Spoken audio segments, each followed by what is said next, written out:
Begin with? Steve Warndall, Here. John Bonaprise, Here. Doug Rowdy, Here. Jay Luke, Here. Jeremy Hall. Here. 5 of 5 members are present. Okay. Need an approval for the agenda. Motion to approve the agenda as presented. I'll second. I think some changes. Yep. I'm going to, I need to Got eliminate discussion. A and, or 8 and A, 8A deferred to November.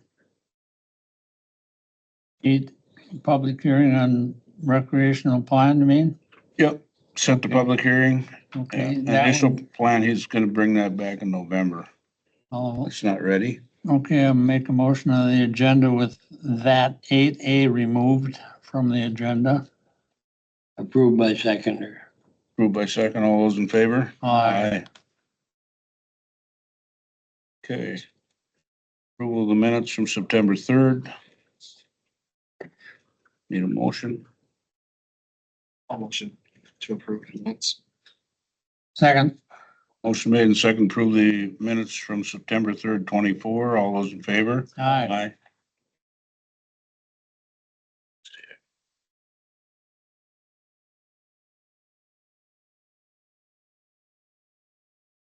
Public comment. Before we go to public comment, I want to make sure that the people that are presenting their concerns to the board know that this is not a public hearing. It is just your chance to come forward and share your information with us. And so there's no interruptions, there's no second chances. You get your 3 minutes and you can't speak from the crowd. And that being said, anybody come forward, public comments, welcome to do so now.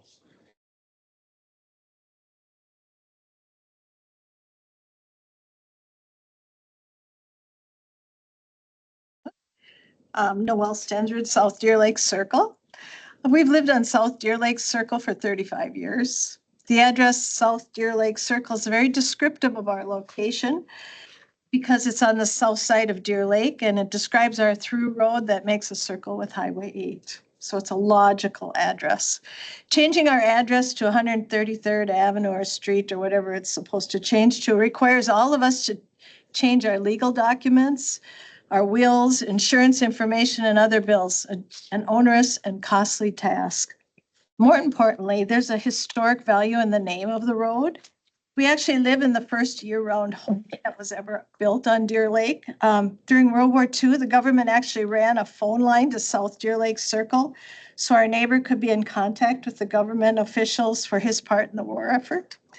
So our daughter happens to live in Afton, Minnesota, and they seem to get by with lots of regular names like Laughlin Avenue, Manning Avenue, Indian Trail, Stagecoach, Neal Avenue, Hudson Road, Settlers Ridge Parkway. I could keep on naming them, but I guess I'd like to ask you to please give thoughtful consideration to saving our history, preserving the character of Deer Lake, and not change into a generic number because GPS has solved most of these problems already. Thanks.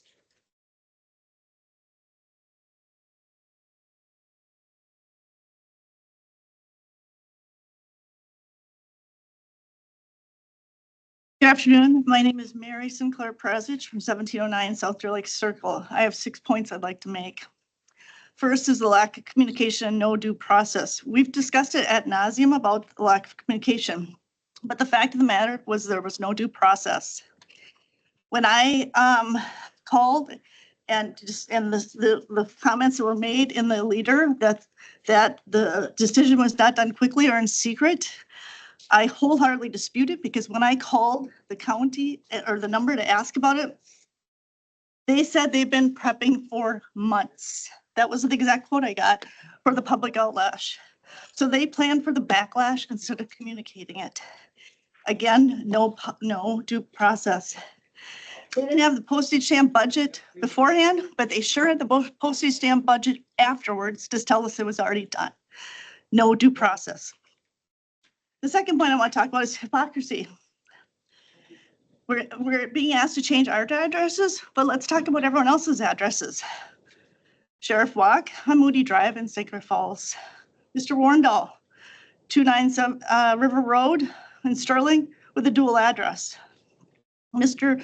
Luke, Arlington Boulevard, that's a nice name in Amory. Mr. Hall, Fairgrounds Boulevard. We know where that is, right next to Fairgrounds Boulevard, just like South Deer Lake Circle. And my favorite is Paulson Lake Drive on Paulson Lake. Mr. Boniprice in Farmington.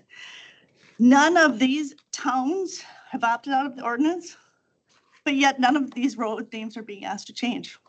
I'd like to know, why is that? Why aren't your roads changing? Like, we have to change ours. If we have to change ours, you should be changing yours too. And I will fight for that if we have to change ours. The third point I want to make is the dual addresses. You know, all you have to do is modify the ordinance that Jason Cheesit made before he left. This would allow the homeowners to keep the heritage line, and it would allow the sheriff and the first responders to use the grid system. So it'd make logical sense. It would also avoid the former county attorney expressing concern about litigation. I think the litigation could go both ways. Safety, it's the buzzword, timely responses. South Deer Lake Circle is easier to find than 133rd, period. This sign, let's do a little eye test. This is the size of our sign on Highway 8. You're driving 55 miles an hour, you're gonna see this little sign? This is not safety, not safe at all. And the last, my sixth point, there's only one South Deer Lake Circle. I'm finishing fast. There are countless 133rd Avenues. There's one in Richmond, one in Amory. Many people that are on Sunset View say that people go to Scandia. If we have a true emergency and can only get our address out, which address is the operator going to send to it? If we're alphabetically, we're screwed. We're screwed because we've created these duplicate addresses by this foolproof grid system. Okay, No, ma'am, your time is not. up. Your time is up, thank you. We're respectfully asking to keep South Deer Lake Circle.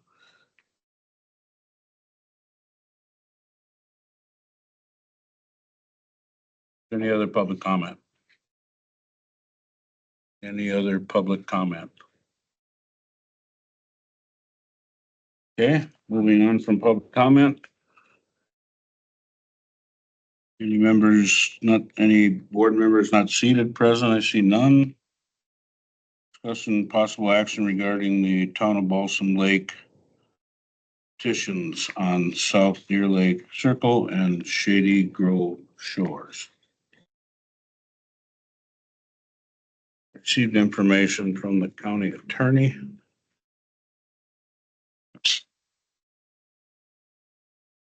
Basically says the committee finds that the petitioners have failed to show that implementation of the county rural numbering system on the affected street would not aid in first responder services, emergency medical services, fire protection services, law enforcement, and civil defense.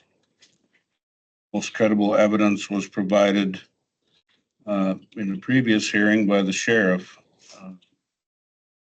And he indicated that the rural numbering system aid those services. So I guess we'll hear from any representatives here from the county and law enforcement to have to say, or Mo. Do you want to just go over each petition real quick? Yeah, if they would like that, I. Would you like that real quick? Sure, that'd be great.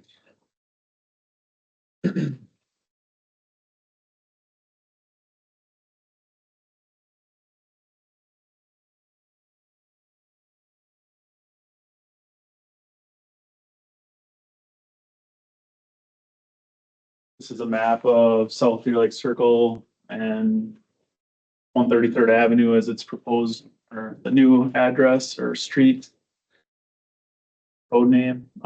So this one, South Deer Lake Circle has the alpha suffixes. So I think there's 7 different A's on the road. So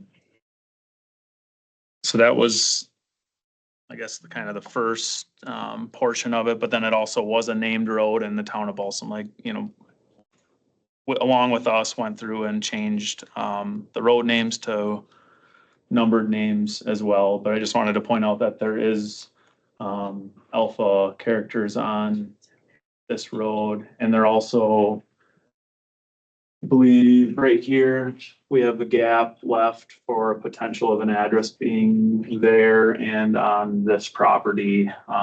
Whereas if somebody were to come in to get an address tomorrow or next year or whenever, we currently have 1741 and 1741A, and there is a empty lot in between there.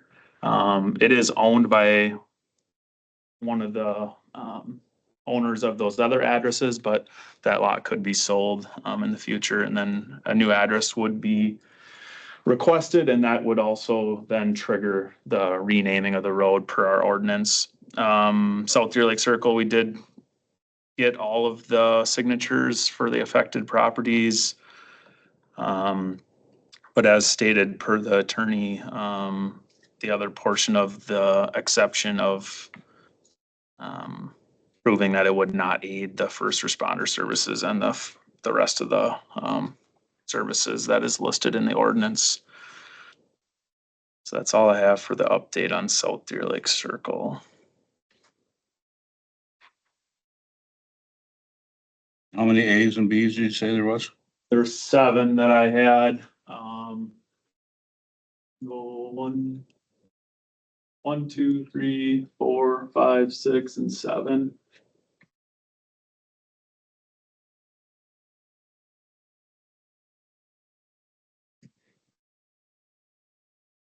And then Shady Grove Shores, it was included on the petition, kind of as a conglomerate with those other roads. We didn't receive any signatures on it, but I did just have the map pulled up here.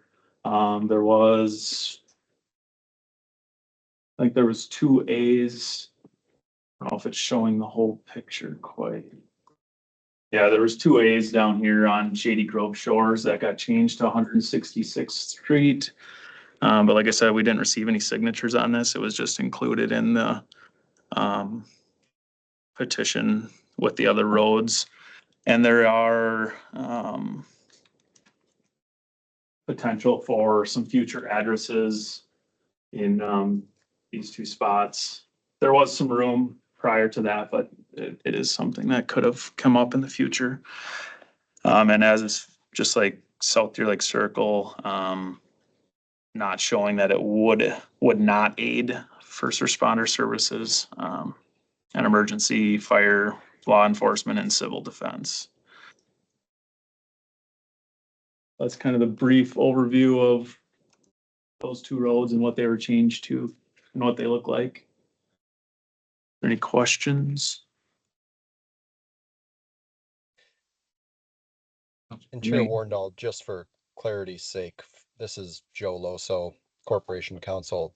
For clarity's sake, the language that was provided to the committee for potential findings in this particular case, those are not determinative findings as made by Corporation Counsel's office.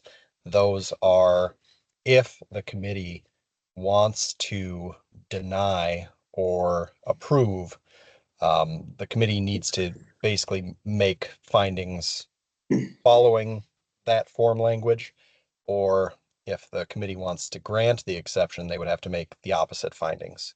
So the language as provided would,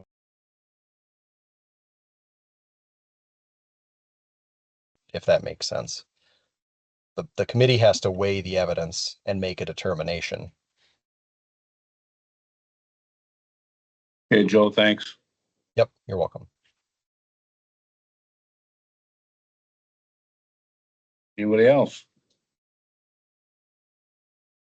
Just on the sheriff's part, that we support the county's ordinance on it. The grid system does work. Does make it more efficient for us to find addresses. People there that we know. Oh, so.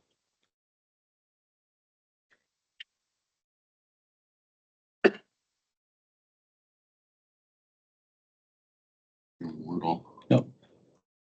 I guess my comment would be in listening to Joe and having read the petitions. how exactly would you prove, that there's all that much safer because, I mean, the numbering system, because you got Burnett County with and roads throughout the county. So if you made a comparison, how you couldn't compare apples to apples, in my mind. Just a comment on that with the clarity on that. Speaking to a first responder from Burnett County or a first responder from Polk County that started working in Burnett County. Coming from the grid system, going up there and working up there, had no clue where he was going with the name roads and had a hard time finding when you had multiple names of the same road. I can understand that. I just don't understand how we've gone about all these years with Jensen Road and Jensen Shore Drive. It's still Jensen Road and Jensen Shore Drive because it never was changed. And Bowen Lake has redone their address system, got rid of A, B's, and C's, and put numbers and addresses at the homes on, let's say, 171st. I just don't quite understand how someone would go out and I'm being argumentative, I know, but how would you go out and prove it? I mean, like Joe said, the committee is gonna have to make a decision on whether they can prove it or not. That's all. Speaking from experience, as soon as the page goes off in Burnett County, I have no idea where I'm going. Absolutely none. And I live a quarter mile from the county line, and I spend a fair amount of time up in there and hunting and bear hunting and still, what happens to the fire department in Cushing when they did a responder, whether it be for a fire or their first responders and ambulance can't. We got maps in the trucks, that we gotta look at. Well, I'm only a quarter of a mile from the county line. I could be there and perform life-saving aid faster than going 5 miles to Cushing, looking up on the map where I'm going, and then go back 5 miles to get to Burnett County. So in my personal experience, Burnett County is a mess that way. I mean, I can't find my way around unless it's maybe Olsen Road, County O, Church Road up there. Some of those main roads I might could find, but the rest of them I can't find. So, I mean, the grid system puts you, like I've said it before, when my hand hits the door handle, I already know where I'm going in Polk County. I know where 250 and 250s is, 285th and 285th is. I know where 110th and 110th is. And I can picture where I'm going as soon as I hit the steering wheel on my truck. I think we've had enough testimony from the sheriff, and he's the expert. He's the one that has to make this work. So, I can't prove Not- it, Go ahead, Joe. Thank you, Chair Warndall. I'll just highlight, there may be concerns about how the ordinance is drafted, and that is potentially something that you might want to address at a later date. And ultimately, nothing says the ordinance can't be modified if the board wishes to do so. But I think Ms. Malone, when she was acting as corporation counsel many months ago, and then also when she was standing in for corporation counsel in her role with Atolis just last month, highlighted the fact that the previous board set this ordinance as it is, and as it is, we have to work within the parameters. So we may or may not like how that ordinance is drafted, but the job of the committee is to work within the scope of what is drafted, and then ultimately try to change that if you think it's appropriate in the future.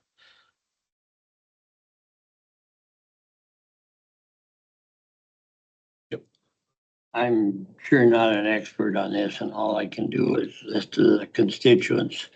That's my job. And I have coffee every couple of days with Don Stark, the chief of fire department in Osceola. And I have no problem with the grid system, but I can't see why that we can't respect the former numbers. And we can have a dual system. As far as changing all their things, I think we got to respect that. We can have the numbering system in place, but we can also respect their former numbers too. I think that's the agreement we made with the Big Lake people. And I know a few years ago, and you were, I don't know if all of you wasn't on the committee, but a representative property owner there and the responders, Don Stark had said, we can find, according to the global system, we can find a place if it's in the middle of the woods or middle of the lake or whatever. And I just can't see us. I think we got to respect the dual system. And if these people want to go by their own number, the mail is always delivered it that way. That's what I have to go by. Chairman? Yep. You know, I understand the sentiment aspect of this whole thing. And I knew it would be a problem many, many years ago. But I guess that my point of view is it's immaterial. Our ordinance is pretty plain, pretty clear, and we had an opinion from our corporate counsel, previous one. However, she was well qualified in my mind. It's been my experience that we follow our corporate counsel's advice. That's legal advice, and that exonerates us from the decision making of whether it's right or wrong. But it's our order, and I think we have to follow it. I'm not saying that we can't change it to conform with some of the sentiment involved. However, I don't believe that's at issue at this point. As far as attempting to prove that we're wrong is not an issue, Doug. I think we got to we prove we're right, and someone else has to prove we're wrong. I think litigation is what would prove it one way or another. If we're wrong, if we're right, I should say we're pretty much in good shape. If we were to ignore it and end up wrong, litigation would end up proving it. And then I don't want us to get involved in that type of thing. I think we got to follow the rules that we have established by and the opinion of those rules, our legal opinion of those rules. All I have. Well, Mr. Chair, isn't there any reasonable way we can have a compromise here? I think we made that agreement with the Deer Lake people. Pardon? Oh, Deer Lake, we had this before you got onto the board, the same thing. On Big Lake, right? Pardon? Big Lake. Yeah. I mean, we said, yeah, if you want to keep their original, that was fine with us. Well, I think the ordinance, just a second, the ordinance allows them to keep a historical name on their sign as well as an avenue. Just like mine is, River Road is also listed as a street up my way. So, it's got dual listing. So that is the only compromise that I can see is that we allow them to keep their historic name, but authorize a grid system because as the ordinance says, the committee may recommend approval only if it finds implementation of this article on the subject property or affected street will not affect first responders. Again, we can't prove that one way or another. We have experts on staff. We have our own staff that advise us. It's our obligation to stay with this ordinance and comply. Go ahead, Joe. Uh, it- Chair Warrendall, I was just going to say there isn't a whole lot of leniency in the ordinance as it's drafted. Essentially, this committee can act on the petitions only to the extent that you either grant the exception or deny the exception. And as Chair Warrendall just pointed out, really the determining factor or factors that should contribute to this committee's decision is one, is the petition complete? So are there all of the signatures? Is everything in order? Is everything laid out the way it's supposed to be? And two, as Chair Warrendall pointed out, does the petitioner show that using the grid system won't aid first responders? I don't know that the petitioners in this particular circumstance have shown that not using or that, sorry, I don't know that the petitioners have shown that using the grid system won't aid the first responders. You specifically have the first responders saying the grid system will aid us. So those are the factors that the committee gets to take into consideration.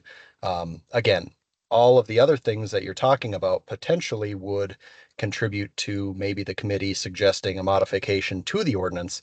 But again, as the ordinance currently stands, those are the requirements of the committee. One, is the petition complete? And two, does the grid system aid first responders as it applies to this particular street? Yes or no? And the testimony from the first responders is that it does. And I, unfortunately, Chair, I actually have to jump off and head to a court hearing, but I'll be back as soon as that resolves. Thanks, Joe. Yep, thank you. Any other discussion? Go ahead. Just on the sheriff's department aspect of it, just I wanted to point out too, that most of our new, law enforcement, EMS, ambulance service people, they're all new to the area. They don't know this area as much as well as we do, because we grew up here. Yesterday, Verizon phone network was down. You can't use GPS then at that point, whereas the grid system, you can easily find an address without GPS. And that's the point of the grid system, is so you can figure out from the county line how far you need to go to get to the address. Yeah. I was on a call that we were doing, we're working on a gentleman, and we asked the family where they wanted him to go. And they said Amory. We were between Luck and Cushing. And one EMT looks up and says, "Where's Amory?" Okay.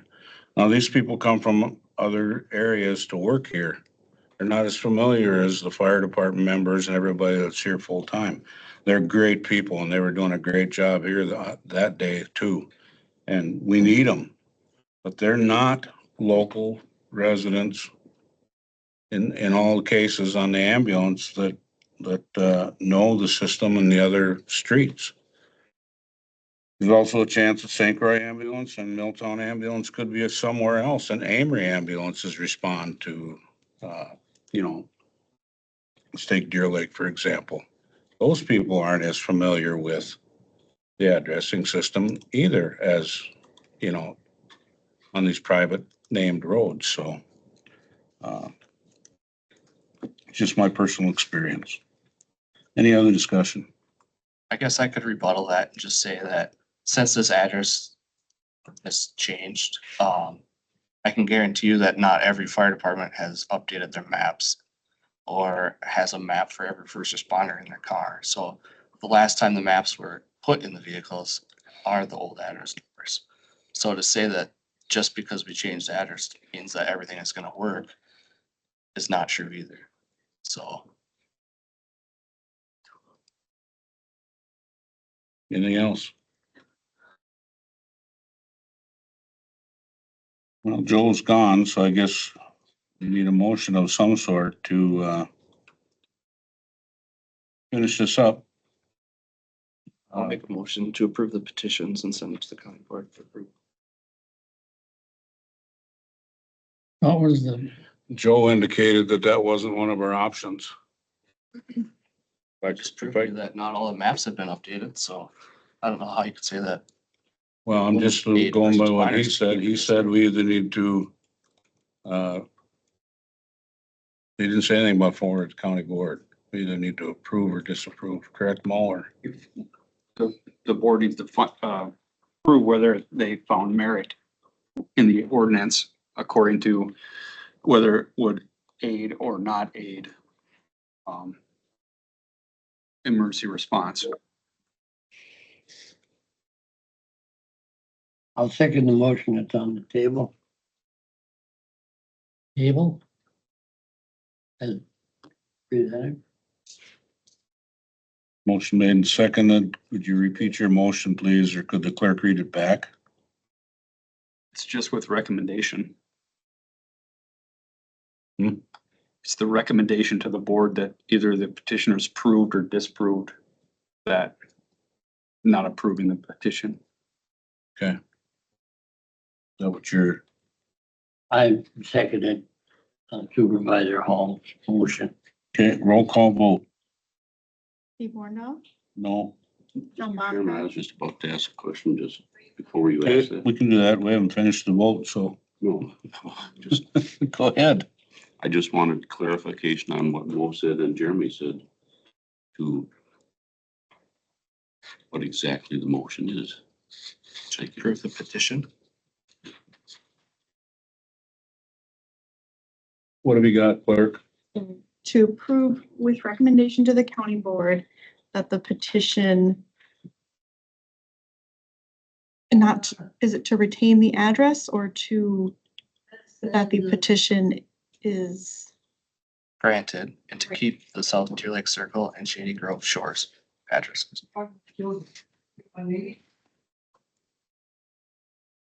Which the committee would be saying that the petitioners have proved that keeping the name would not affect emergency response. Yeah, which Joe indicated that that would need to be in their paperwork, then in their petition. Correct. They have proof, and they do not And have again, it in their petition that they have proof. and the potential from the county board meeting, then you're approved, if you approve the petition that they granted that you're basically voting against your own ordinance. Yep. And subject to liability. Yeah, your opinion, your constituents that I keep hearing, any of that should have no effect whatsoever on your decision or your vote on this. It should be strictly by what's written in the ordinance. That's what we are here to enforce. You may have feelings one way or the other, but I don't think that's a democratic way of doing things. I wouldn't have voted for the ordinance if I was on board. all right. So do you understand what you're voting on now? I Okay, just hold on. wanted to make sure it was real clear. Okay, roll call vote. Steve Wornall, No. John Bonfrey, Yes. Doug Rowdy, No, Jay Luke, No. Jeremy Hall. Yes. So that's 2 yeses and 3 nos, so motion lost. another one need to Fair Society. It's on both petitions, correct? Pardon me? That was on both petitions? Yes. Now, does there need to be, I'm sorry, does there need to be a motion now to make recommendation otherwise then to the board? I believe their motion sets the recommendation to go to county board that it failed. So I wish we had Joe here because I think we still need a vote. Motion to dismiss the To deny. petitions. Yeah, I think we still need a motion to dismiss. Otherwise, it'll go to it'll be hanging there, right? Motion to move to the county board on denial. So I guess we need to make another motion based on our vote that we not only didn't pass it, but we need to dismiss the petitions. So otherwise it's not completed. So I'll entertain a motion at this point. So, Mr. Chair, so in other words, these petitioners, that was all futile, it doesn't mean anything. Is that what we're saying?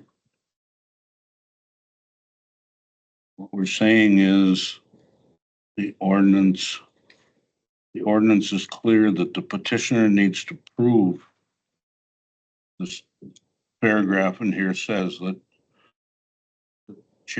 leaving their name the same will not have any effect on emergency services. If they don't prove that to us in their petition in some way, shape, or form, which I don't know how that would be, then we need to move to dismiss based on our own ordinance.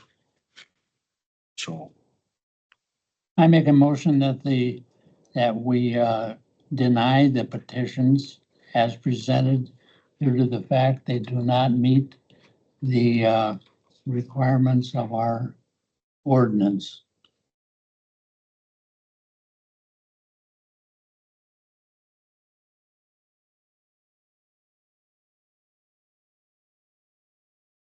Seconded. motion made in second to dismiss the petitions because of lack of compliance with our ordinance. All those in favor say aye. Aye. Opposed? Roll call. Roll call vote. Steve Wornall, Just, yes. Al Von Fries, No. Doug Rowdy, Yes. Dave Luke, Yes. Jeremy Hall. No. That was 3 yeses and 2 no. Okay. Oh, Okay. Moving to the Fair Society update. Could you please have your representative step up and, On there, Steve. huh?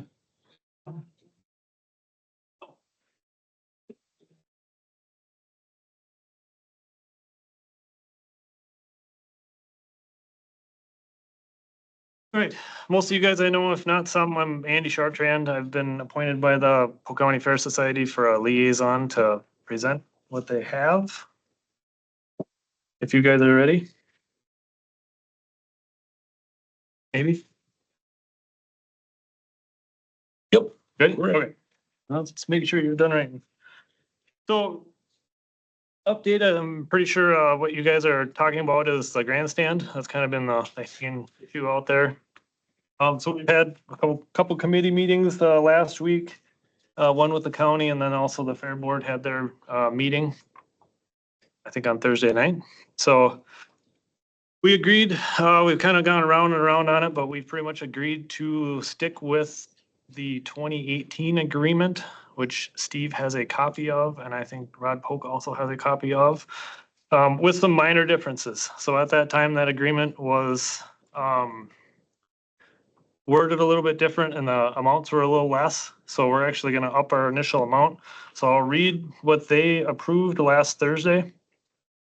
And it is also in their minutes, which are not approved, but will be approved next month. So we can give you those approved minutes once, the next meeting comes. So in consideration of our previous arrangement and agreement, and in the interest of continuing partnership with the Polk County Fair Society has agreed to offer a contribution of the $400,000. So it's the same sum that we had in 2018 towards the construction of a new grandstand facility to be built at the same location on the Polk County Fairgrounds. This offer consists of one lump sum payment of $200,000 to be paid upon completion of a 100% finished turnkey with all necessary supporting infrastructure grandstand. So a completed structure. So once that's completed, they'll write you guys a check for $200,000. The remaining $200,000 shall be amortized over the next 15 years. That was per the same agreement we had in 2018. With payments to start the year following the completion. So you get the 200,000 and then starting 1 year later, you'll get first payment for the remaining of the 400,000. Regardless of schedule, payments per year shall not exceed 18,000. The Polk County Fair Society hopes to be involved in all meetings going forward, the design, the infrastructure, the planning, and any of the drafting that happens. Definition of a project, well, sorry, and acceptance of the final bid, so we kind of know what's going on a little bit. And then completion shall be agreed upon by both the county and the Polk County Fair Society or their designated representatives. So basically, we'll get together at the end and make sure that we're both on the same page, that it's completed. So. Any questions on that? On the completion agreement, that's as depicted when it's originated, not, it could have changes throughout the process that might change the financial structure. The financial structure? Well, the cost. Yeah, well, the Fair Society is giving 400,000. No. I understand that. Yep. And that's agreed upon in my mind. Okay. I guess I have a question on how is worded that we both have to totally agree on the last cost. I mean, No, not the last cost. What they're stating is that we're, would you reread that for me then? yeah, let me see if it, definition of project completion. Oh, I see what you're getting at. So basically, we're trying to get it so that both parties are happy at the end. We both agree that the project's complete, but I see how that. It won't be, but I don't want an argument about some change that might have occurred that was unforeseen. No, it's just basically so that we can sit down and we know the definition, we'd come together as a group, probably at our next committee meeting and say, hey, we just want a fair, ready grandstand. Okay. So that's what we're looking for. I guess. So that would be, I guess, be the definition, and that's what we could change in here too. Okay, I can understand that. I Yeah. agree with it, sure. Okay. The language scares me because you may think something's different than what the plan said, or you may want something done a little differently. Yeah, they don't have any That- intention of that. Not the intention here. The intention here is the county is the party that's gonna do the bid specs. You can certainly review the specs but once the project is accepted, we're not gonna allow, I can't speak for everybody, but I wouldn't think we would allow the Fair Society to determine that, no, we want that wall blue or we want that wall, what you're saying is this is a bid project. It has plans and specs. The contractor comes in and builds it. The people inspect it to make sure that it's done to specs. And we paid a bill. I mean, it's not the same wordage that you have in your previous agreement. So your agreement is, I did say it Yeah. was different. that you were gonna give the upfront money. The other difference in your agreement is that you agreed in the previous agreement to give 125,000 upfront once the project starts to move forward. Okay? Now you're saying you're not gonna pay any money until the end of the project. Could you read that again when you're gonna? Yep, so it'll be one lump sum payment of 200 paid upon completion of 100% finished turnkey facility. Okay, so who's gonna determine the 100%? That would be the specs. So that would be County would determine that by a final inspection? Is that what you're saying? hoping it would be based on what the Fair Society and the county design that grandstand to be. So before we go to bid and build, we're gonna have a set of specs agreed upon between the two. Well, go ahead, Rod, sorry. I know on any kind of construction project and everything, Andy, you'll probably agree with this, that once you get to the end of a project, you get a substantially complete notice from your contractor or the general or whoever you have working on it, whether it's your engineer firm or whatever. I would think that that could be some language that be put in there. When it's the substantially complete, that's when they are starting to request their final draw for the payment. Then you might have a punch list or of minor things, but the substantially complete is normally when everything is. Yep.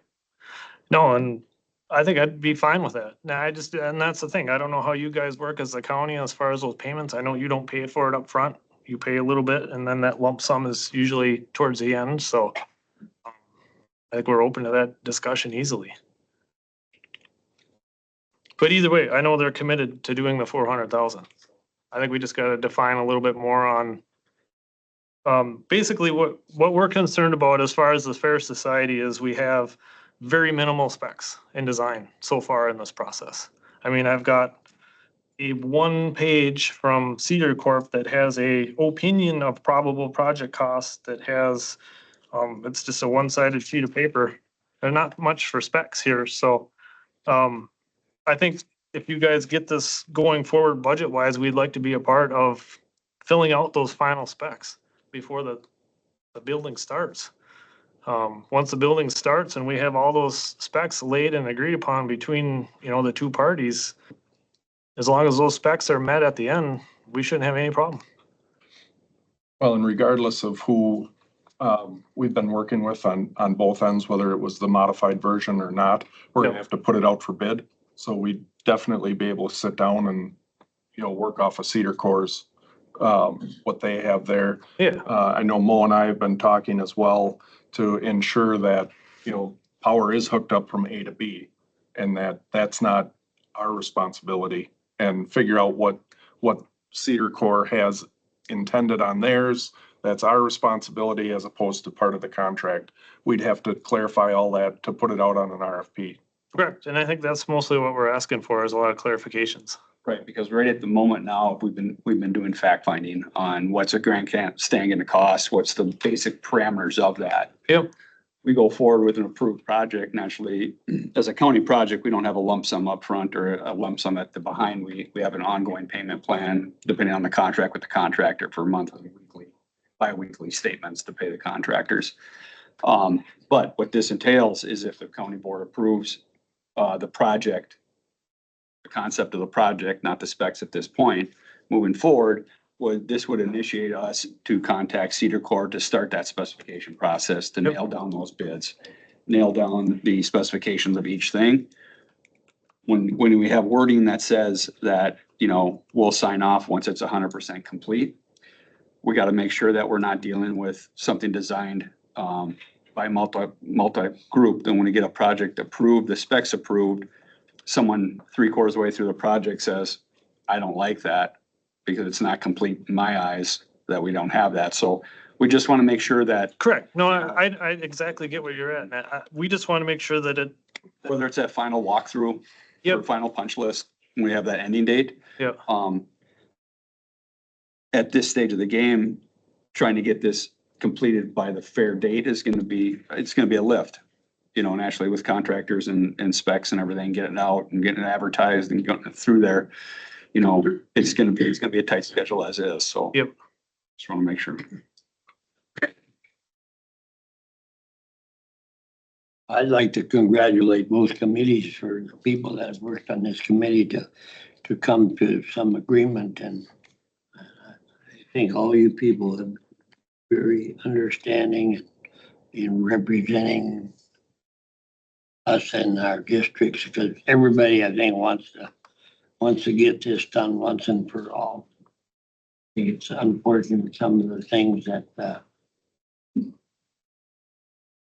carried away as far as expansion. Right now, it's gonna be tough. Aluminum is so high priced and it's gonna be a tough situation to get it done, but I congratulate you. I think you're all getting to the. Yeah, I came in late because everybody was kind of getting tired, so I figured I'd come in and. Maybe that's part of it. We're all tired. So, yeah, no, I mean, the Fair Society's committed to that 400,000, but I'm, as the liaison, I'm not on the fair board. I'm not on the county board. I'm kind of in the middle. I see the fair board and Fair Society, they're the experts on those grounds, 100%. So I'd just like to make sure that they get their voice in to make sure that this grandstand's gonna work completely for those grounds, because they're the ones that work them every year. So, We'll have joint meetings just like we had on the last project. Hmm? We'll have joint meetings just like we had on the last project. yeah, hopefully we'll go a little quick. Any other questions? I mean, what do you guys need from me? Do you need to change any of this wording? I think we gotta change some wording. Joe, are you back? Joe, so, I am now back, Chair Warndall. okay. I would like the fair representative, did you hear any of it? Their I proposal? unfortunately missed most of it. Okay, what I'd like to do, is have him reread the proposal and you listen in. We have some concern about language that leaves some open-ended stuff there, I think that won't fly. But you can give us your opinion. Okay, and Go so ahead. a proposal has been made. Does this committee want to send it to the board to potentially direct the administrator to try to get something put together so that we can try to get it into the budget for 2025? Or I guess what is the thought on a timetable for getting this accomplished? Well, I think the Fair Society and myself as a representative and the committee would like to see it go into this year's budget. But I realize, I don't know that the Fair Society had any legal representation when they drew up this agreement. I don't think they did, but there's just a couple paragraphs there that concern me in my low level of legal ability. And I'd like to have you hear them and see what you think. So I'd like Sure. you to listen to it. Okay, go Okay. ahead. I will absolutely do that. Okay, he's gonna read it to you now. All right, so what we have, in consideration of our previous arrangement and agreement, in the interest of continuing partnership, the Polk County Fair Society has agreed to offer a contribution of 400,000 total sum towards the construction of a new grandstand facility to be built on the Polk County Fairgrounds. This offer consists of one lump sum payment of 200,000 to be paid upon completion of 100% finished turnkey facility with all necessary support and infrastructure. The remaining 200,000 shall be amortized over the next 15 years, with payments to start the year following completion. Regardless of the amortization schedule, payments shall not exceed 18,000 per year. Polk County Fair Society shall be involved in the final design phase and acceptance of the final bid. Definition of project completion shall be agreed upon by both the county and Polk County Fair Society or their designated representatives.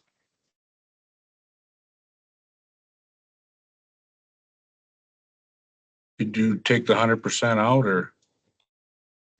Oh, I read it. 100%. Oh, okay, all right. Even underlined it. So Joe, can you just give us your opinion on that? I should tell you that the previous agreement reads, we are looking to give 125,000 upfront once the project has moved forward. And once the project is completed, would like to pay the remaining balance of 275,000 over a 15-year period, $18,333.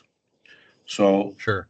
it's different than the previous agreement in those areas there. It is. Ultimately, what I would say is it really comes down to a board decision. I think it is different enough to where when the board approved any previous agreement, the board as a whole is likely going to need to, again, I think that the best way to move this forward as expeditiously as possible would be to have that proposal sent on to put on the agenda for the county board, so the county board can take a look at it. In the meantime, I think the administrator can work with myself and potentially work with the fair board to start trying to figure out how to get this accomplished as fast as possible. Once the board has a chance to consider that proposal, the board then would be able to direct Mo to include it in his budget and try to get a proposal together for where and how we are going to budget a building of and planning of $1 million or multi-million dollar item into the 2025 budget. So I think that's probably the best way for this committee to get this moving forward. That would be my recommendation. Okay, so if the Fair Society has their representation at the county board and the county board is present, and they want to alter the language in the agreement, if all parties agree then at the county board meeting. There would certainly, so right now we have a proposal. There would, the offer has been made.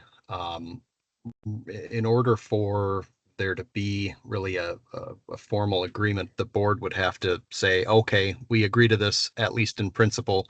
Let's move forward and try to get a formal contract drafted, obligating each of us to those terms. And then we can all sign it. As of right now, although a proposal's been made, this committee, I don't believe, would have the authority to accept. And as such, there would be nothing binding either party until a formal agreement is made. And I would be most comfortable if the board made that determination. Okay, and so if we forward it to general government to get it on the agenda in the upcoming meeting, that's too tight a time frame. Then, would you say? When is general government? Next Wednesday. Wednesday. And county board isn't until the third week of October. Right. Right. Agenda's closed, but we could send it. It should go to general government and then be forwarded, right? Or does this committee have the authority to forward it to the county board? Well, my recollection is that this committee was delegated because this is a building project. This isn't a negotiation of the full contract with the Fair Society. This is a building, a contract to build something outside, not outside of, but as an addition to the MOU with the Fair Society. I may be remembering incorrectly, but my recollection is that this committee was delegated the authority to kind of be the place where this sort of request would come through. But I could be wrong on that. My recollection could be mistaken. Okay, do you think it should go to general government or should it just go straight from here to the county board? I certainly think it could go to general government. I mean, there would be no problem with sending it to them for them to get eyes on it as well. But ultimately, I think the decision on directing Mo to start doing specific things would have to come from the board. I think. Joe? Yeah. We do have general government recommendations for the budget on there. Could this committee not recommend this as part of the budget process to move forward with that as one of their recommendations? And that way 2 committees would hear it? Yeah, certainly. Certainly. We need to associate an up to amount on that or no? For the project? To put in your budget? Probably at the board meeting. we'll get all the preliminary numbers we can, not to exceed. And then pivot off that depending on when the bids come in. Regardless of how we do it, I think it is going to be difficult to squeeze this in the budget cycle, but not to say that we can't do it, but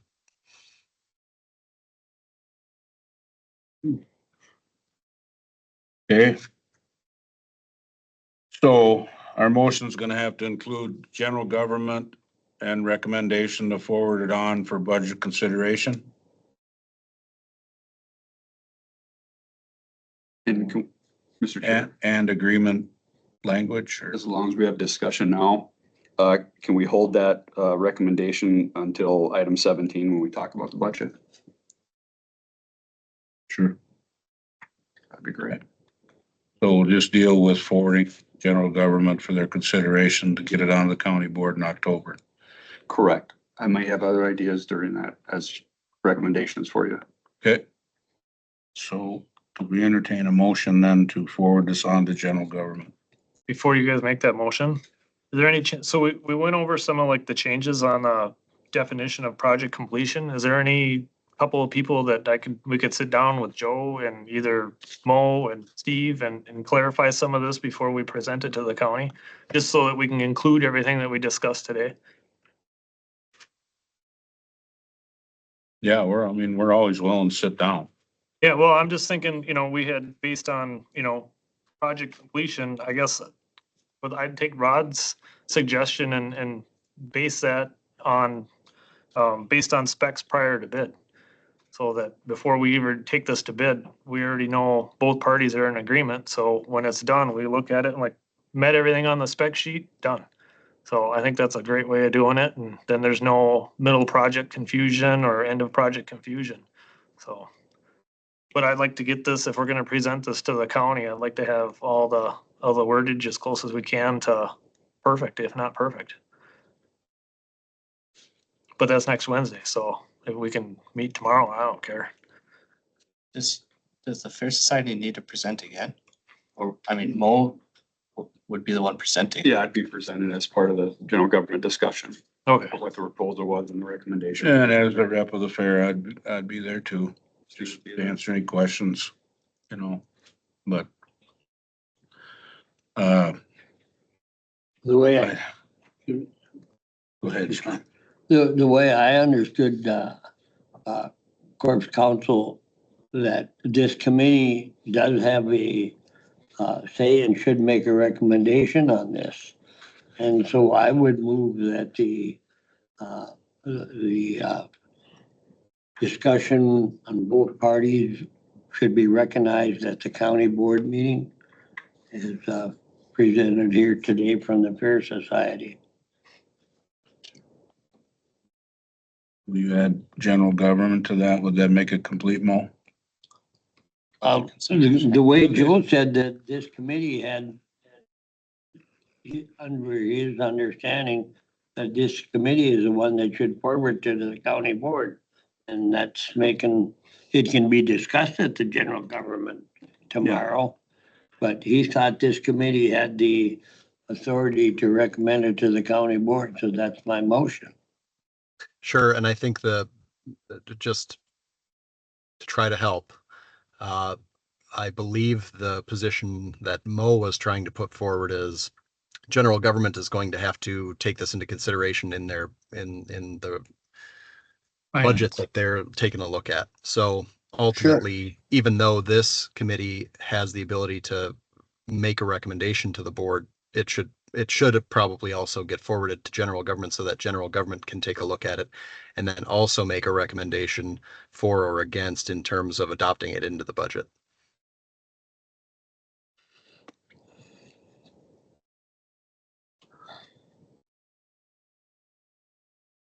Are you willing to add general government to your motion? Yes. I'll second his motion. And just for clarity as to what the motion is, my understanding of the motion is move it to both general government and to the county board with the recommendation of this committee that it be adopted.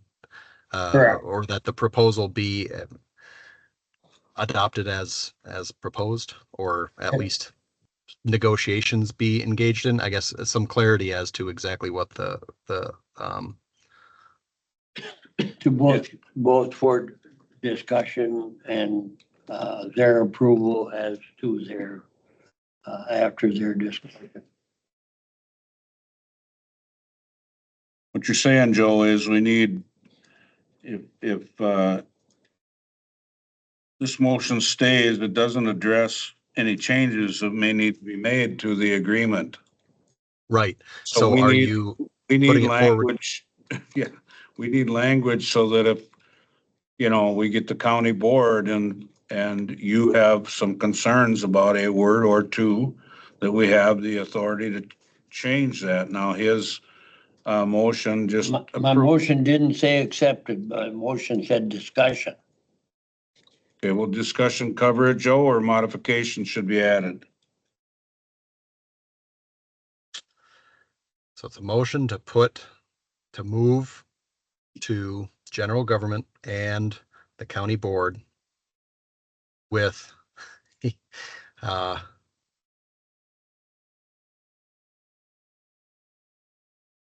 a suggestion Move both to the for, county board for discussion. okay, just for discussion, then that itself is fine with no recommendation. If that's what the motion is, that would be fine. Correct. Okay, but can, so we have discussion, we may make a modification. Do we have another agenda item then on the county board? Or will budget cover it? The budget hearing. Well, I would think that a separate topic potentially within, maybe a subtopic within the budget, specifically referencing this use of funds would be the best way to note that. a sub-agenda item within the budget. I think that would be appropriate. That way, is that the point then, that if we need to make any modifications, we could? Well, and I think it would be probably a good idea to add a committee of the whole to be able to discuss and have direct, have a more open and less restricted conversation on what exactly we're doing and what exactly the board wants Administrator Norby to do. Yeah, and then the society could be there if there needs to be any agreed modifications to the agreement. Certainly, if we have committee of the whole, absolutely. Yeah, that's the way to do it then, because that way we can get it done and maybe moving on to the budget this year. Otherwise, if we don't finish it up that night, we won't get it in the budget. Is that a true statement, Mo? Or I mean, We should be able to get it in the budget that night with discussion. with discussion, yeah. So that's our only hope to make it this year with it.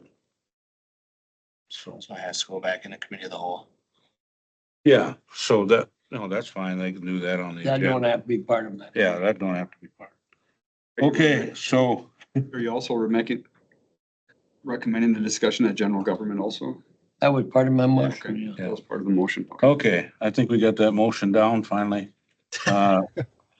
Joe, you're okay with it going to general government, then on to county board for discussion? Yep, absolutely. All those in favor signify by saying aye. Aye. Opposed, motion carries. Whew. When's the general government meeting? Wow. No, Wednesday. Next Wednesday. Wednesday. Next Week from Wednesday? Yes. Oh, that'll be a big help. 8:30 start? 8:30 AM. Right here. Yes. Can even get it on the agenda then. here, Propose a 5-minute break at this point. okay, fine. You just call it, 5-minute break.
To order. Looking at a date from CJCC. So I can provide that. Let's Okay. go back to my little digital hearse here.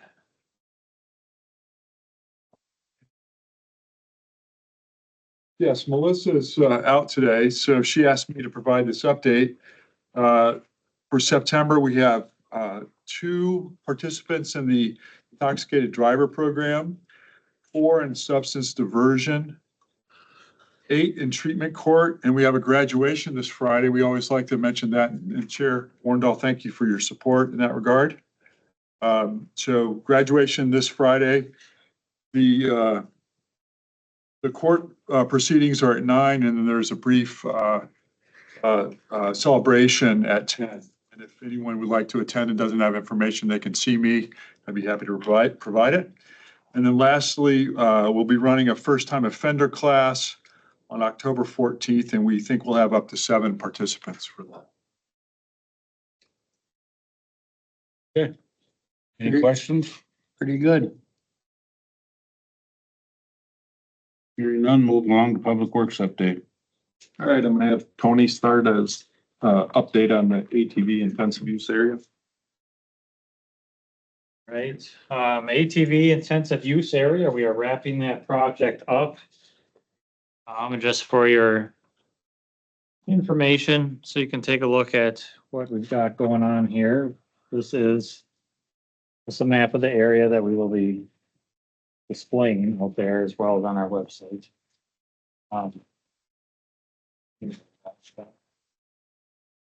So we are wrapping things up, the fencing, we finished that up last week and our crew is out finishing up park signage this week, so putting all the directional signage in, putting up an information kiosk out there.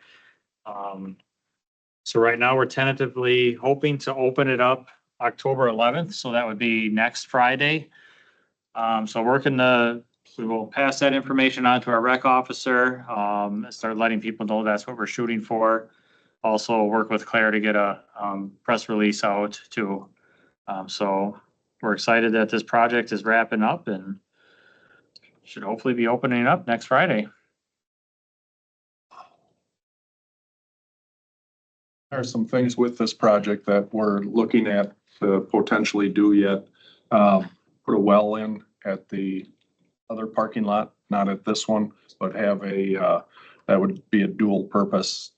One, we would have a legitimate campground then or camping there for the ATVs, whatever. And then we'd also put a cleaning station in as part of the well, in addition to the water for the area.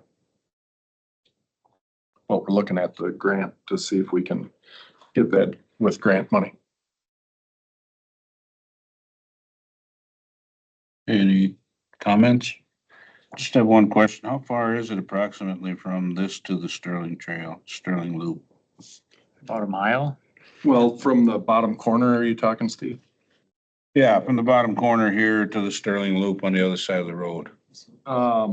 So that it's actually on the same side of the road, but you go through town of Sterling land, which we have an MOU with them, and it'd be about 150 yards Okay. to get to, and you'd be on that loop. So just a little, there's gonna be gates on that end. So on the bottom right, which would be the northwest or northeast corner. And then at the parking lot, there's gonna be double gates. So if emergency equipment or if our equipment need to get in there, we can open the gates. Otherwise, the gates that are there will have rocks in front of them. So only side by sides and smaller can get in. And it is not authorized for motorcycles. Okay. So, is it fenced all the way along Evergreen? Yes, Is this whole thing fenced in? yes. The whole thing is fenced in? Yep. All the red is the fencing. Okay.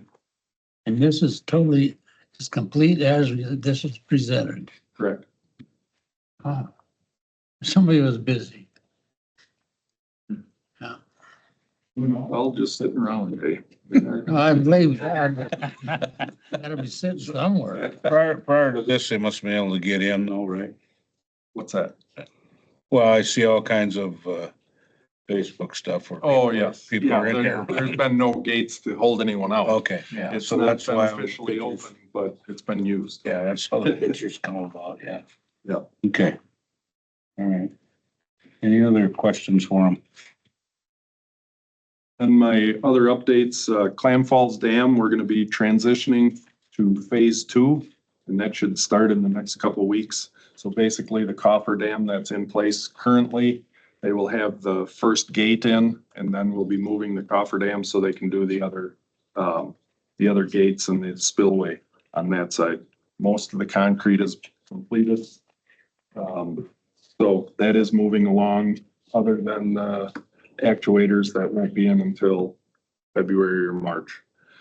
The recycling center, the electric and HVAC upgrades are in progress, and their Berghammer and subs are currently working on the office and the shop areas, as well as the addition tipping floor. We did have some tuck pointing done at the museum. We found some leaking in the upper corner, so it'd be on the southeast side of the building. There was some leaking, and after having the tuck pointing done, they found that some of the bricks were canted in, and the mortar had fallen out, so any kind of rain and everything was actually leaking into the building, so that's all fixed and taken care of. That is my update.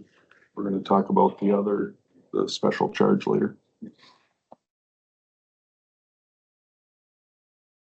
Okay, any questions then for Public Works? Okay, we'll look for an update from Highway then. I see we have a representative here. Hello. We finished up our road construction last week with F. So all the roads are done. I'm sure you've noticed some of them aren't painted. They blame the spring rains on being behind, but next week they should all be painted. So yes, with that being done, we're still crack filling and putting in culverts for next year's road construction.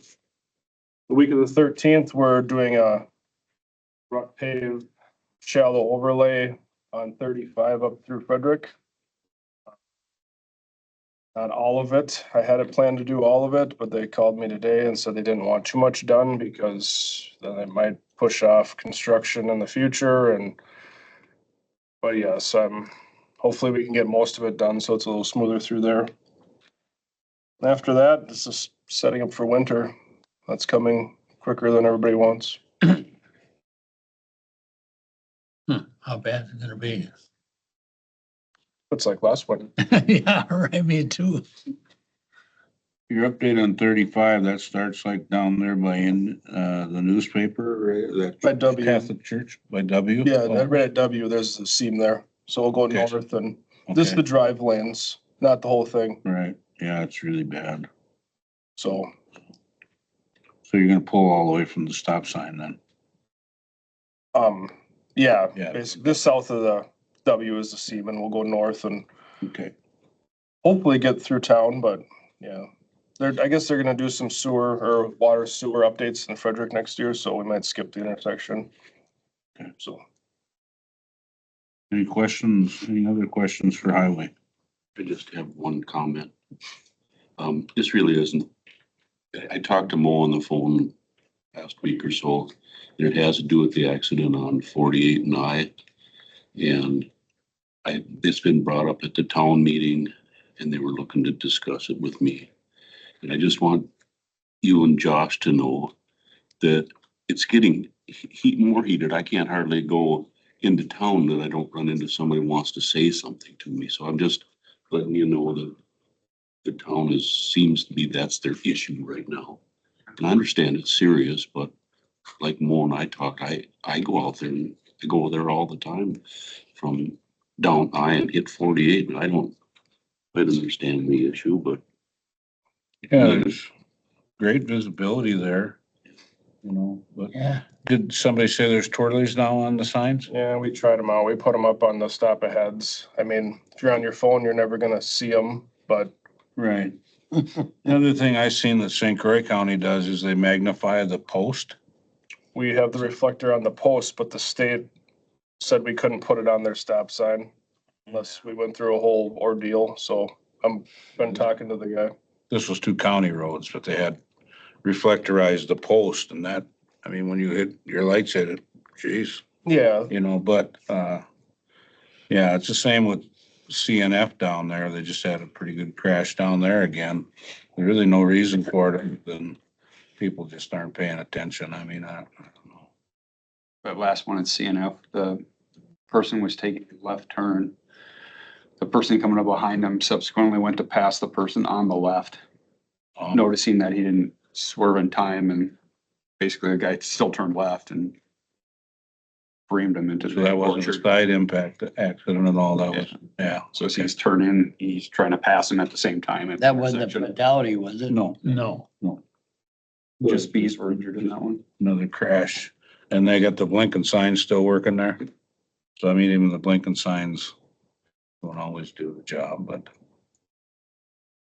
And they're expensive. But, yeah, John.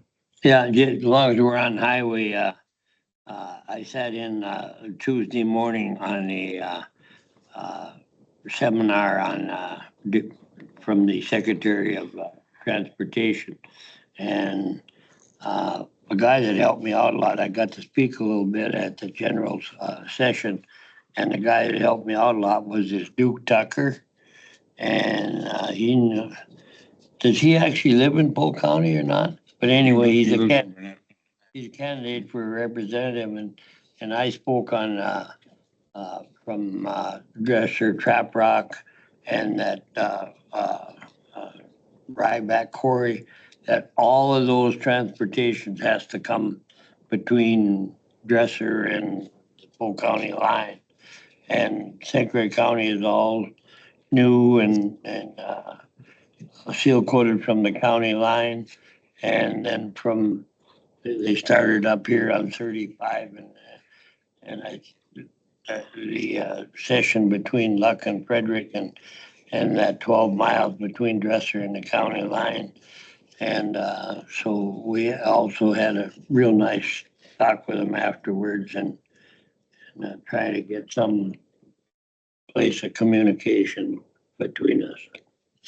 So I think that helped. Anybody else for highway? Moving on to the sheriff then. In the last month, we've had 2 fatalities. One was a single vehicle, possible impairment.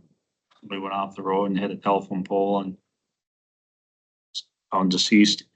The other one was last week. We had a car rear end a tractor and implement down by Clear Lake. Fog and speed were the conditions for that. So that was a fatality, that tractor, huh? Yeah, yeah. The gentleman in the car was the one that. Yeah. Deceased, so. Again, it was really dense fog and they were obviously going too fast for conditions, so. Burnett County Jail opened and we no longer are housing their inmates. They took all their inmates back. But we were able to substitute some of our income with, Douglas County is sending us, 5, 6 jailer, inmates a week.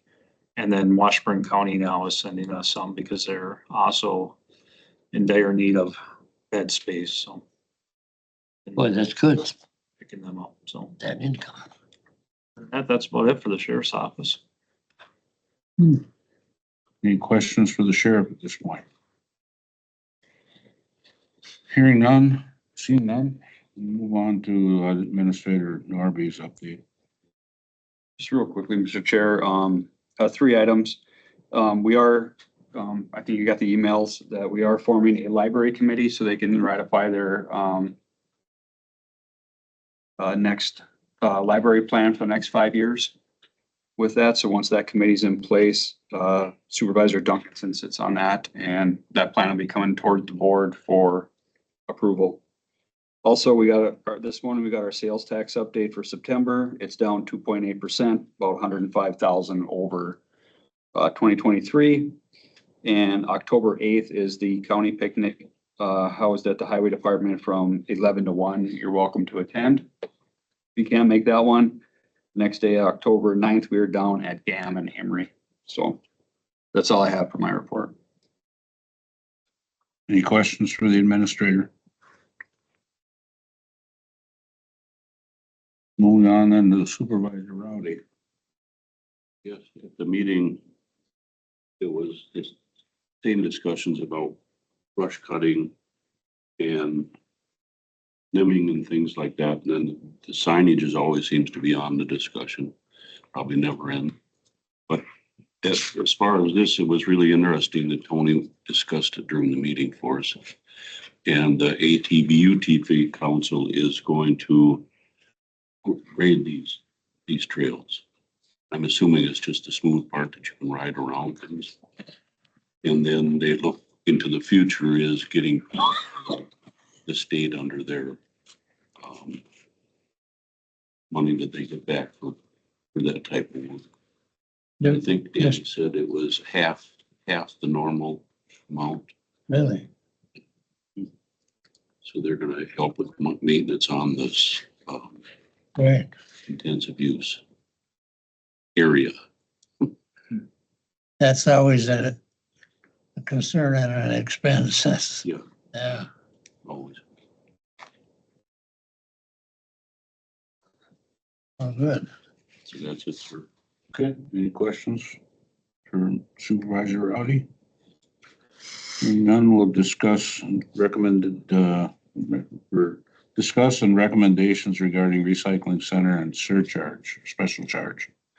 Yes, Mr. Chair, as we talked at other meetings on the budget and proposed this for a special charge for recycling to make that department independent and standalone. Something that should have been done back in 1989 when they established the recycling program. With that, we talked about the recycling fee as being one mechanism to help offset levy costs for that and further capital improvement projects. At that time, we said we'd be coming forward with a resolution. With our committee structure right now, we can't have two committees looking at the resolution, so we would entertain that this committee make the recommendation for the general government committee on what that number would be for a special charge, if you're so inclined to do so. Rod Polk has those numbers. Originally, it was we were looking at $30, $35, or $40, and the difference of those impacts. The last thing we want to do with this is we want to be where we need to be and not coming back next year or in 2 years to up that charge. We've researched this with other counties that have similar charges, and we're right in the realm, whether we're at $35, $40, or $30. So those numbers, Rod, you can speak on those. So What they with the, potentially bring. with this proposal, we had talked about this fee being imposed on all the improved land parcels, which we had discussed at the county board meeting. So if these numbers hold true to next year, it was 23,766 improved land parcels. That includes residential, commercial, and manufacturing. So at $30, that's 712,980. $35 is 831,810. And at $40 fee charge, it would be 950,640 annually. And our recycling equipment, we checked our numbers again, that went up a little bit, but we're at about 1.3 million to upgrade all our equipment that hasn't been done since 1989. And that's the same sheet that was presented to you guys at the county board meeting. And that's a one-time cost, the 1.3 million. Yes. Correct. Yeah. After that point, recycling center is going to be able to recoup its cost based on the technology and efficiencies of this 1.3 million. Correct. So then, but the fee is a yearly fee, Yeah, or the charge, I should say, the special charge. additional tax, basically. Correct. It'd be a tax on those properties, correct. Right now, we dedicate 350,000 in levy to that operation. The special charge would enable us to move that levy to other operations within the county, like law enforcement. With that, when we're directly charged or directly dependent on the levy, Yeah. if commodities are down, you have that 350,000 levy. If you run a deficit, depending on commodities and not selling product, or just their product costs are down, or you have higher repair costs. Last year, 2023, I believe the deficit is about 114,000. So we're into the levy now, $465,000. So that being levy dependent just takes operational costs away from someone else with that dedicated funds. Plus with the levy on that, we also request CIP funding every year. So this special charge would hopefully eliminate all of that in the future. So if we needed a new forklift, we'd have that. You'd have that in that fund and dedicate those other capital improvement dollars to highways or facilities or parks or something that would be more the county boards. I move that we accept and excuse me. I move that we accept and forward the recommendation of the numbers to the from the administration to the 2025 budget. On the Recommendation on the of which one? recycling. Which one? Which number? That's the big question. Well, I guess that's the question I was gonna put to them prior to the motion. Which number? I thought you had, I wanted to go by the number that you recommend. You had 3 different ones there. And I don't think we can pick it out right now. I thought the I number. recommend $35. My motion was to accept the number that you recommended. I'd recommend $35. Then it would, that's what it would be. Okay, is there a second to that motion? Second. Motion made and second to recommend a $35 recycling center special charge. All those in favor say aye. Aye. Opposed? Aye. Motion carries. Discussion regarding the 25 budget, so.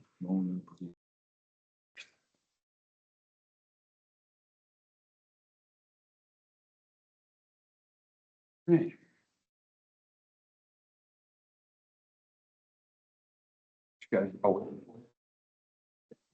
More trees. Yep. Can't wait.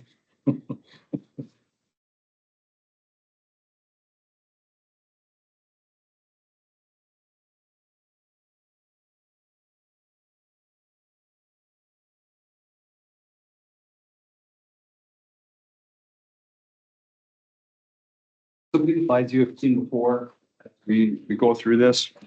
Some of these have been making notes off of this meeting today. Next slide, Claire. This is where we stand right now, the committees to consider budget items. Like the grandstand and that funding. Next slide. As we're moving through here now, these are our total budgets right now. We have a balanced budget. $54.5 million. You notice the levy line, the levy was slightly down from 2024, about $71,000. So that's a good thing. And that includes the bonding this year. And this is one thing that's important for us, to continue our bonding schedule to maintain a stable levy for our taxpayers. Slide. Revenues are at 64.5, our expenses are at 64.5.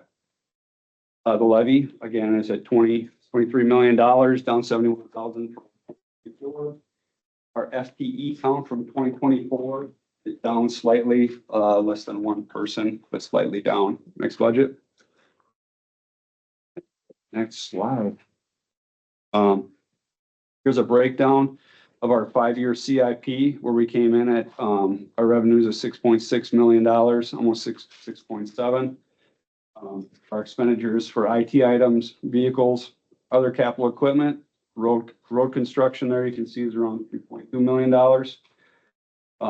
Parks, museum, trails, about $1 million. Next slide. List of needs are additional funding requests where they came in. This is the ones that were brought to committees in the county board and the initial draft budget that you had.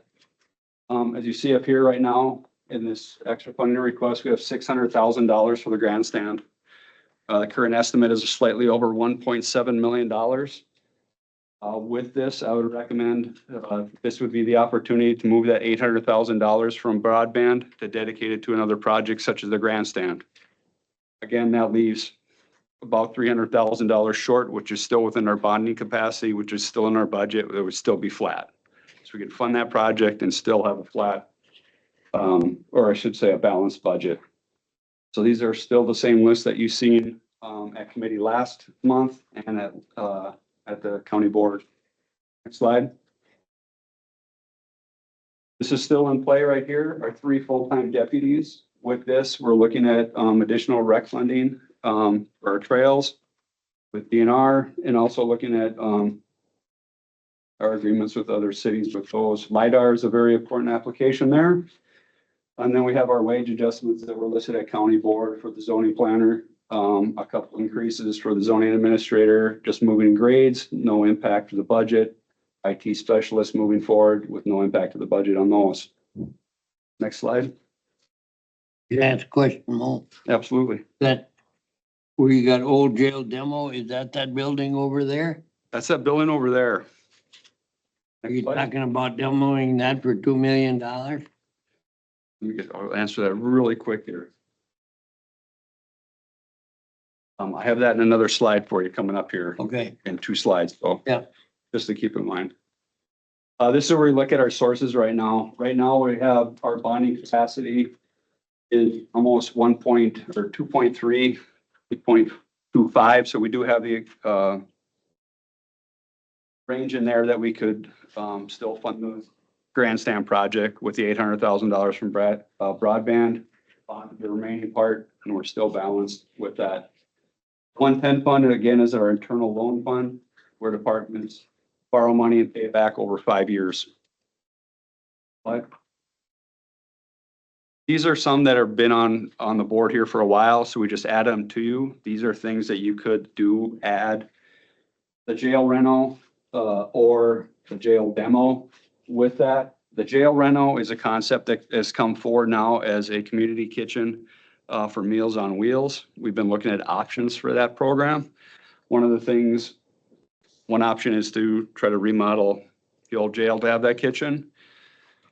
One idea is working with the sheriff's department to have our contractor that does our jail food provide Meals on Wheels and get a number that, trying to get a number of what that cost would be for that. The third option is to convert part of the Endeavors building to a kitchen and have the clients help prepare those meals with that. So it'd be a win-win with that and have one more renter in that building to help offset those costs. So there'll be more coming up on that. That'll be going through HHS as we move forward. The recycling equipment, move forward. One of the things you could do is buy the equipment up front instead of waiting for the fund or special charge to build to that point, and then have that fund pay back that money as we go forward. If you wish, we could add another project like County Highway E north of 48, or the ADRC engineering study, Meals on Wheels. That was kind of an earmark we're looking at to possibly just do the engineering to see what it would cost to put the kitchen in Endeavors building. So, next slide.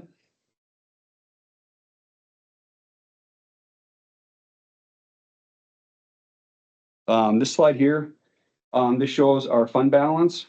This number down here, this is what's available to the county board. If you want to go forward with the projects and don't bond, that's where the money would come out of. If you wanted to save that money and not bond, then we wouldn't be able to do our projects. So that's what's still on the table right now. Next slide. This is our beginning fund balance again. This is on an unencumbered balance. The last slide showed a little more detail on that. Next slide. And again, this is our proposed funding sources. If we had an optional one of those $425 or $500,000 project. Right now, we're just checking in on this bonding number here. It's right now we're at 2.2. It probably could go to 2.3 with that. So we do have the capacity to fund the grandstand project, but those are our funding sources. The levy only comes in at $320,000 with net new construction, so. But that's kind of where we stand at the budget at this point. What the committee was looking at, we'll take those recommendations to general government to talk about the grandstand project and adding those in there, unless you guys have, any other priorities that you'd like to fund or do. Didn't the audit last month say that we had 7.9 million in unallocated funds? And in that slide, it said 5.5. Some of Am I reading that different? a little bit different. We do have 7.7. Some of that's already encumbered though for rollover projects that haven't been completed this year. So the number will come down once we finish the 2025 cycle. The 5.5, yep. Looking at the numbers, are we better off to do some bonding right now with the interest rate and everything? Yes. If we'd have done some bonding probably in the last 5 years, we'd have been better off. Right. Spend the balance, like. Yeah, we don't want to spend we don't want to spend our savings account. The bonding right now will make more money with that. As we get on our bonding schedule will eventually allow us to reallocate our levy dollars, even in the highway department, to move those into operational costs versus having levy pay for 100% of highway projects. Exactly. You know, so that gives us the flexibility and the ability to keep our levy stable going through with that. Good job. Being we got fair people here, I assume, Rod, that you've talked about these 3 projects with the fair? Yeah. The ones that they LED light update, the sheep barn, upgrade the ventilation in the admin building. Yep, those were recommendations from them. Yeah. Just so the fair understands they need to get through county board. So sometimes some of these projects go away, depend upon how it's going. So just so you're aware, those 3 projects are currently in. So. And then Mo, 500,000 for E. Possible additional project. What does that do? I mean, that's only $500,000. I mean, If our levy capacity, the remaining of that would have to come out of the general fund. okay, so that'd be over our 11 point something million dollar project. Wasn't it a 1 point something million dollar project? Right, to go all the way to W, that'll get us halfway. Yeah. So far, we have a bonding capacity of 500,000 and the fair took 300,000 of that for the grandstand. We'd be left with $200,000 coming out of the general fund if you stayed at that $500,000 project. Okay.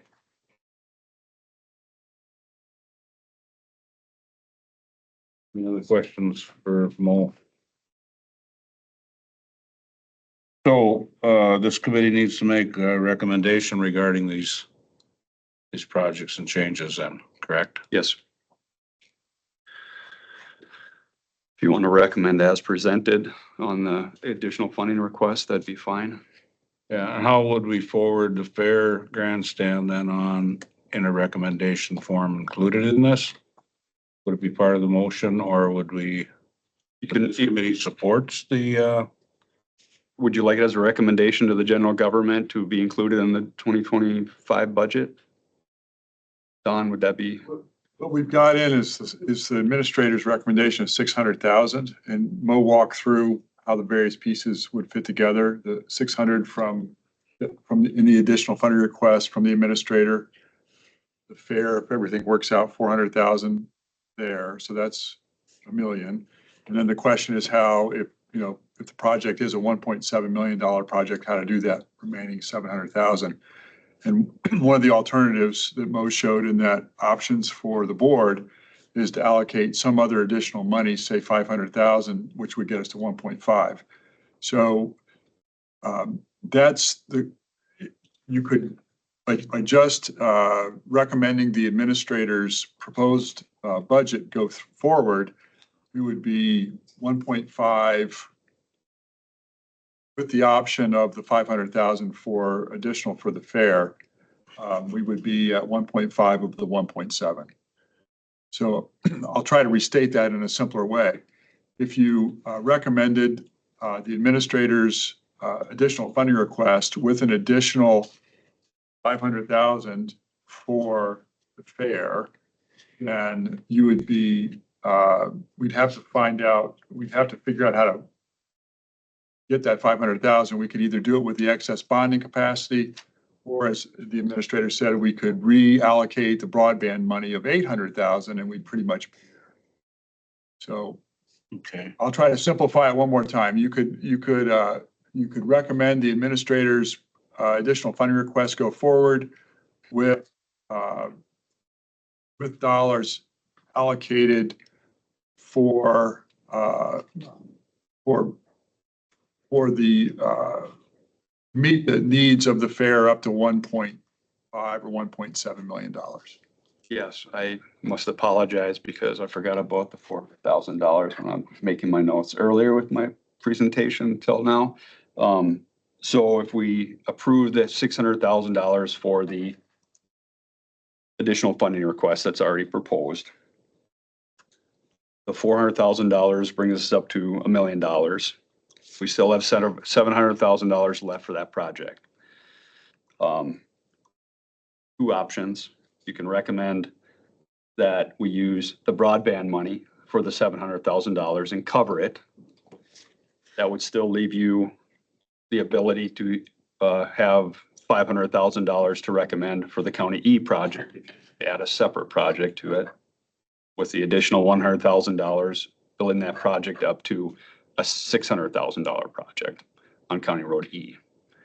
And that would take care of the bonding capacity and also the remaining part of that broadband money. Mr. Chair, then could I make a motion to accept moving forward the language that our administrator just proposed? Yeah, whether the clerk got it or not. What is the proposal? What he just, what he, I mean, that's pretty complex proposal. that was my question to you. I guess the first question would be, would you be in consensus of the County Road E project, adding that? I think we should. I mean, it's gonna cost that much more money next year, and if that is recognizable, I think we should move forward on that. Don and I had these discussions early last year. You know, where you read the goals up there, and if you don't put any more money in highway than what we have been, we're going backwards. Exactly. So, you know, we need to look to the future to match our goal responsibility to the citizens, so. That's why I definitely wanted the County Road E project in the proposal as he stated. But the 800,000 in broadband that's sitting there, has been sitting there a while, right? And he had. Like 2-3 years or? He has that moving Yeah. in his Up there. proposal. Yeah, I mean, we might as well use it for something that's more positive. I mean, don't get me wrong, broadband's great and we all need it. But at this point in the game, it may be better off using that money. We're way ahead of the game in broadband. There was some discussion on that reserve or that excess in reference to assisting somehow with connection from the road to the houses. But that was so complex that it didn't go very far as discussion. Because of the fact we got too many people involved, way too many people. And like you say, some of them were as high as $6,000 to get from the road to the house. Did he restate what I accepted? I guess that's kind of where we're at with the motion. Clerk, You ready, Katie? I'm gonna say where we're at. Okay. Recommend the additional funding requests as presented. Recommend using recognizing the 400,000 from the fair.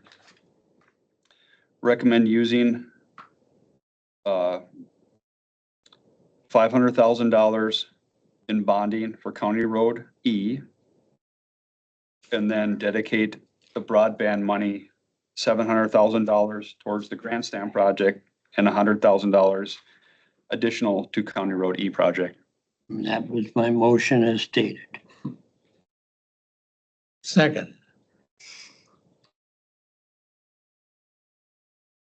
You caught up? Yeah. Okay. Motion made and second to use the administrator's recommendations for the upcoming budget. All those in favor signify by saying aye. Aye. Aye. Discussion. I just had a question that I didn't know what I was supposed to ask. Oh, well, then let's do discussion before we. Go ahead. Yeah, that's fine. We didn't get away. I understand Highway E, but where in the big scheme of things does like Highway I fit in? I mean, and the numbers that are driven on each one. County Road I don't have a CIP in front of me. Highway I is coming up in a couple of years. We were dependent on the bridge up in Clam Falls and the dam project. We were kind of holding off on that. County Road E subsequently is pretty close to the same exact condition. In worse shape, but. It is better when you put that chip seal in the cracks. That's all I wanted to know. And we do have some grants for those highways dedicated to a couple of years out. Those highways are in the system. That answers it. Okay. Thank you. One more time. All those in favor signify by saying aye. Aye. Opposed? Motion carries.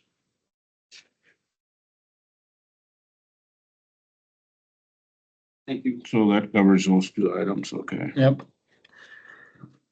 Plan, I don't think we have anything additional for our work plan that I'm aware of. Subject matter for the next meeting, November 5th. Guess we'll know where we're at by then with the fair, so still have the fair on our agenda for updates. Yes. Every month, so we'll leave that in there. Anything else part of that next meeting's concerned? Chair Warndall, before we move to the next agenda item, I was gone when the decision on the address changes was made. I just wanted to do some housekeeping. Was that motion to send on to the county board with a recommendation for disapproval, was that made? Yes. Yes. And and passed, is that my understanding? Yes. And then did the committee make factual findings specific to the addresses? Yes. Oh, Okay. I'm sorry. The factual findings, a statement that I should have made at the end of the conversation instead of in front of the conversation is what you're saying? More or less, yeah. But as long as a discussion of what the facts are, as long as the committee essentially knew the facts that they were using to support their vote, that's all I wanted to make sure that you all discussed it and Yes, I think we made it. yourselves. Yeah, I think we made it very clear what ordinance stated, and they needed to base their vote on that. So All right. I think we're pretty clear in the meeting at that. Was to Good. me. Okay. In Anything that else? case, that's all I had, Chair. Thank you. Okay. Item 20, closed session. I don't believe it's necessary at this point unless anybody else feels differently. I move to adjourn. Motion made and second to adjourn. All those in favor? Aye. Thank you, everyone. Meeting